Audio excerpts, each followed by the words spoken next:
भ्रष्ट नीती लाचखोर अधिकारी, हक्कांपासून वंचित शेतकरी, दडपलेली तरुणाई आणि गप्प बसलेले विद्यार्थी। पण आता आवाज उठवणार, प्रश्न विचारले जाणार आणि सत्य समोर येणार। हे आहे सह्याद्री माझा, बातमी नाही, ही आहे जनतेची लढाई।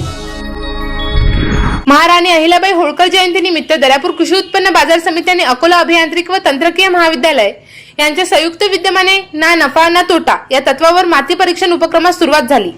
कार्यक्रमाची सुरुवात अहिल्याबाईंच्या प्रतिमेला पुष्पहार अर्पण करून झाली। यावेळी सुधाकर पाटील भारसाकडे, बाळासाहेब हिंगणीकर, ॲडव्होकेट श्रीरंग पाटील अरबट, प्राचार्य गजानन भारसाकडे, प्राचार्य अक्षय काळमेघ, सभापती सुनील पाटील गावंडे यांच्यासह मान्यवर उपस्थित होते। गजानन भारसाकडे यांनी करारामागील संकल्पना स्पष्ट केली। अक्षय काळमेघ यांनी माती नमुना घेण्याची पद्धत सांगत शेतकऱ्यांना अहवाल व्हॉट्सअपवर वा घरी मिळवण्याची सुविधा असणार असल्याचे सांगितले। सभापती गावंडे यांनी सांगितले की या उपक्रमामुळे खतांचा अचूक वापर साधता येईल व उत्पादनात वाढ होईल। सुधाकर पाटील भारसाकडे यांनी या उपक्रमाचे कौतुक करत माती परीक्षण शेतकऱ्याच्या मेहनतीला दिशा देईल असे मत व्यक्त केले। शेतकऱ्यांनी शेतातील 4 कोपरे व मध्यभागातून मातीचे नमुने, 7/12 उतारा व आधार कार्ड घेऊन यावे असे आवाहन करण्यात आले।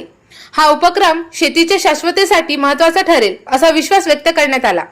फार्मर आयडी मिळतो, फार्मर आयडी जर नसेल तर तुम्ही कृषी विभागाची एकही स्कीम घेऊ शकत नाही, इतकं महत्वाचं आहे। बऱ्याचशा लोकांना माहिती आहे, आपण डॉक्युमेंट्स करू मागू पण ते भेटणार नाही, म्हणून ते फार्मर आयडीचं फार मोठं हे आहे।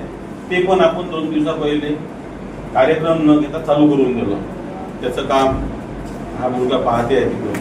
फार्मर आयडीचं म्हणजे जरी समजा आता पीक विम्याचं काम यावर्षी नाही आहे, सरकारनं ते काहीतरी बंद केलं पीक विमा, तर आज आपण फार्मर आयडी आणि हा एकदम अतिशय मी सर्व शेतकऱ्यांना विनंती करतो की आपण बाकीचे कामं सोडून फक्त तुम्ही ते शेतातली माती इथपर्यंत पोहोचून द्या।